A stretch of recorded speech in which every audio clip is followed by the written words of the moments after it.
ইমান আকীদা মতো আদম আলাইহিস সালাম এর মর্যাদা শ্রেষ্ঠ না আমাদের নবীর মর্যাদা শ্রেষ্ঠ?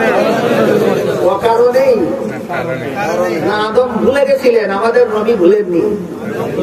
আদম ভুলে গেছিলেন। শ্রেষ্ঠত্বের কারণ থাকতে হয়, ও কারণে আল্লাহ কাউকে শ্রেষ্ঠ মর্যাদা দান করেন। এক হাদিসে আল্লাহ রাসূল বলেন, ইন্নাল্লাহা ফাদ্দালানি আলাল আমবিয়া ওয়া ফাদ্দালা উম্মতি আলাল উমাম। আল্লাহ আমাকে সমস্ত নবী রাসূলগণের উপর শ্রেষ্ঠ মর্যাদা দান করেছেন। আমাদের নবীকে আল্লাহ সকল নবীগণের উপর শ্রেষ্ঠ মর্যাদা দান করেছেন, আর আমার উম্মতকে আল্লাহ সকল নবীর উম্মতের উপর শ্রেষ্ঠ মর্যাদা দান করেছেন। আমাদের নবী হলেন সমস্ত নবীগণের চেয়ে শ্রেষ্ঠ, আর এই নবীর উম্মত হওয়ার কারণে আমরা সকল নবীর উম্মতের চেয়ে শ্রেষ্ঠ। হাসরের মাঠে অন্য নবীর উম্মতের হিসাব নিকাশের আগে আমাদের হিসাব নিকাশ শেষ হবে। হাসরের মাঠে অন্য নবী পুল সিরাত পার হওয়ার আগে এই নবীর উম্মত পুল সিরাত পার হয়ে যাবে। হাসরের মাঠে অন্য নবী জান্নাতে প্রবেশ করার আগে এই নবীর উম্মত জান্নাতে প্রবেশ করবে।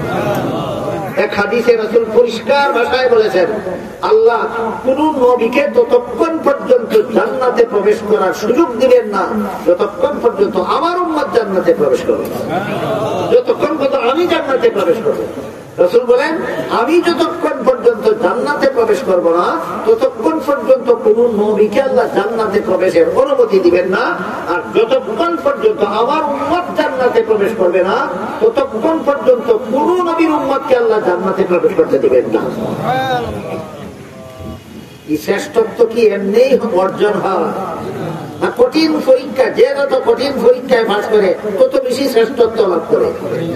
দেখেন আমাদের নবীরা কত বড় কঠিন পরীক্ষা।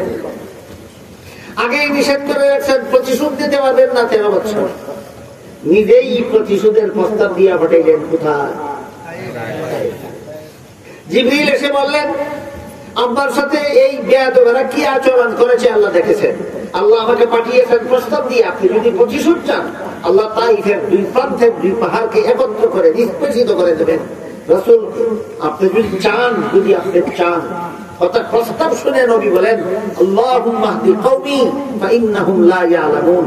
হে আল্লাহ, এদেরকে নিষ্পেষিত করে দিও না, এদেরকে হেদায়েত দান করে দাও। পরীক্ষা ফেল, পাস, ডিভিশন কোনটা দিবেন আপনারা? এমনি আল্লাহ আমাদের নবীকে সকল নবীর উপর শ্রেষ্ঠ মর্যাদা দেন। এইভাবে এত জুলুম নির্যাতন করল, বিন্দু মাত্র প্রতিশোধ না চেয়ে পাল্টা হেদায়েতের দোয়া করলেন, জুলুম নির্যাতনের দুইটা উদাহরণ মাত্র দিলাম, একদিন বাজার আর একদিন তাইফ। এইরকম জুলুম নির্যাতন দীর্ঘ 13টি বছর সহ্য করে রাসূল মক্কায় লা ইলাহা ইল্লাল্লাহর দাওয়াত চালু রাখার কারণে আঙ্গুলে গোনার মতো কয়েকজন ইসলাম গ্রহণ করে। অনেকগুলি না, কয়েকজন ইসলাম গ্রহণ করে। যারা ইসলাম গ্রহণ করলো তাদের মধ্যে একজনের নাম ছিল খাব্বাব, হযরত খাব্বাব রাদিয়াল্লাহু আনহু। কেন তিনি লা ইলাহা ইল্লাল্লাহ গ্রহণ করলেন? এই একটি অপরাধে বেঈমান কাফিরেরা লোহার শলাকা আগুনে পুড়াইয়া লাল করে ওনার গায়ে চাপা দিয়ে দেবে। জুলুম নির্যাতনের নমুনা চিন্তা করেন। একটা জ্যান্ত মানুষের, হুঁশজ্ঞান সম্পন্ন মানুষের গায়ে যদি লোহার আগুনে পুড়াইয়া লাল করে যদি জীবিত মানুষটার শরীরে চাপাইয়া ধরে রাখা হয়, কি পরিমাণ জুলুম নির্যাতন হবে।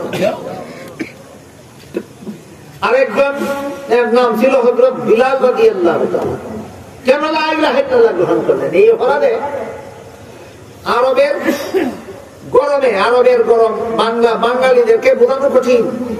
আরব যখন গরম পড়ে তখন মরুভূমির উত্তপ্ত গরম বালুর কণা যদি শরীরের চামড়ায় পড়ে, এই বালুর গরমে চামড়ায় ঠুসা উঠে যায়। এইরকম বালুর মধ্যে হযরত বিলালকে ঠিক করাইয়া শোয়াইয়া বিশাল পাথর মুখে চাপা দিয়া রাখতো সন্ধ্যা পর্যন্ত। জুলুম নির্যাতনের নমুনা। যারা ইসলাম গ্রহণ করেছিলেন, যারা লা ইলাহা ইল্লাল্লাহর দাওয়াত গ্রহণ করেছিলেন, তাদের মধ্যে আরেকজন মহিলার নাম ছিল হযরত সুমাইয়া রাদিয়াল্লাহু আনহা। আবু জাহাল নিজের হাতে বর্ষা নিয়া হযরত সুমাইয়া রাদিয়াল্লাহু আনহার লজ্জাস্থানে আঘাত করে শহীদ করেছিল।